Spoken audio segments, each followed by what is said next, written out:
Hi hello and welcome to my channel. കുറേ ദിവസത്തിന് ശേഷമാണ് കേട്ടോ വീഡിയോ ഇടുന്നത്. ഇന്നൊരു റിവ്യൂ ആൻഡ് അസംബ്ലിങ് വീഡിയോ ആണ്.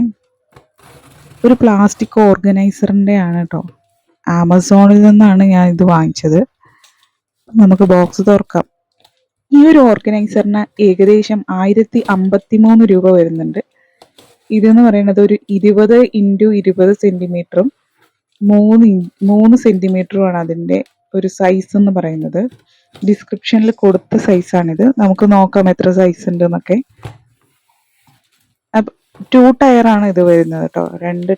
രണ്ട് തട്ടായിട്ടുള്ളതാണ്. ഇതുപോലൊരു കാറ്റലോഗ് നിങ്ങൾക്ക് ഇതിനകത്തുനിന്ന് കിട്ടും. ഓക്കെ, ഇതിൻ്റെ ഉള്ളിൽ നിന്ന് എനിക്ക് കിട്ടിയതാണിത്. ഇപ്പോൾ ഇതിൽ കുറേ അടുക്ക് വരുന്നതും ഉണ്ട്. ഞാൻ 2 ഉള്ളതാണ് വാങ്ങിച്ചിട്ടുള്ളത്. ഓൾറെഡി നമ്മളെല്ലാം വീട് പണിയുമ്പോൾ തന്നെ ഒരുപാട് ഷെൽഫുകളൊക്കെ ചെയ്തിട്ടുണ്ടാവും. അത് കൂടാതെ നമ്മുടെ ബെഡ് സൈഡിന് ആയിട്ട് യൂസ് ചെയ്യാൻ പറ്റുന്ന ഒരു ചെറിയ ഓർഗനൈസർ, അത്രേ ഉള്ളൂ. അല്ല, ഷെൽഫൊന്നും ചെയ്തിട്ടില്ലാത്തവരാണെങ്കിൽ ഇത് ഉപകാരപ്പെടും. ഇതുപോലെ കുറേ ഇതിൻ്റെ ഷെൽഫ് ഓർഗനൈസ് ചെയ്യാൻ വേണ്ടിയിട്ടുള്ള കുറേ എന്താ പറയുക പ്ലാസ്റ്റിക് ഒബ്ജക്ട്സ് ഇതിനകത്തുനിന്ന് കിട്ടിയിട്ടുണ്ട്. ഇതുപോലെ ഇത് അതിൻ്റെ കാലാണ് കേട്ടോ.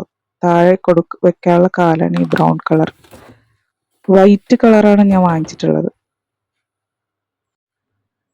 ഇത് അതിൻ്റെ മൂടിയാണ്. മൂടിക്ക് വരുന്നതാണ് ഇതൊക്കെ. ഇത് സൈഡിലേക്കുള്ളത്. എല്ലാത്തിലും അത് എവിടെയാണ് ഫിറ്റ് ചെയ്യേണ്ടതെന്ന് കറക്റ്റായിട്ട് എഴുതിയിട്ടുണ്ട്.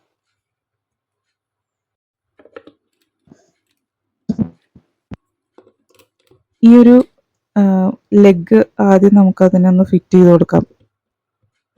അതിൻ്റെ കാല് ഫിറ്റ് ചെയ്യാൻ വേണ്ടിയിട്ട് അതിന് പ്രത്യേക സ്ലോട്ട് അതിൽ കൊടുത്തിട്ടുണ്ട്. ഏറ്റവും താഴത്തെ തട്ടിൽ അതിൽ ഞാനിതിങ്ങനെ ഫിറ്റ് ചെയ്ത് കൊടുക്കുകയാണ്. ജസ്റ്റ് അതൊരു ക്ലിപ്പ് പോലെയാണ്. അതൊന്ന് അമർത്തിയിട്ട് കൊടുത്തു കഴിഞ്ഞാൽ അതിൽ ഫിറ്റ് ആയിട്ടിരിക്കും.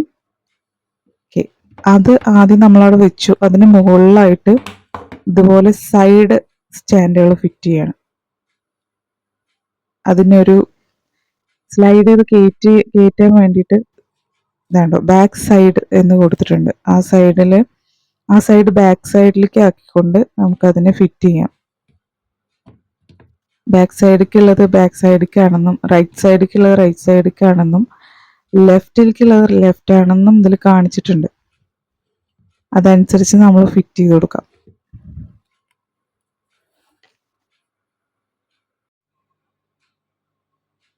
ഓക്കെ, ഇതിപ്പോൾ നമ്മൾ സെറ്റ് ചെയ്തു. ഇതാണ് നമ്മളുടെ ഈ ഒരു സ്റ്റാൻഡ് വരുന്നത്. ഇതിൻ്റെ ഒരു സൈസ് നമുക്ക് പറയുകയാണെന്നുണ്ടെങ്കിൽ സെൻറ്റിമീറ്ററിലൊന്നും അല്ലാതെ പറയുകയാണെങ്കിൽ ഒരു ഫയലൊക്കെ കറക്റ്റായിട്ട് ഉള്ളൂ കേട്ടോ. നമുക്ക് ഫയൽസൊക്കെ സൂക്ഷിക്കാനൊരു ലീഗൽ സൈസ് എന്നൊക്കെ പറയില്ല, A4-നേക്കാളും കുറച്ചുകൂടെ പോകുന്ന ഒരു സൈസാണ് ഇത് വരുന്നത്. അത്രയും പോകുന്ന ബുക്കുകളൊക്കെ അതിൽ വെക്കാനായിട്ട് പറ്റും. അപ്പോൾ വീഡിയോ ഇഷ്ടമായെങ്കിൽ ലൈക്ക്, ഷെയർ ആൻഡ് സബ്സ്ക്രൈബ്.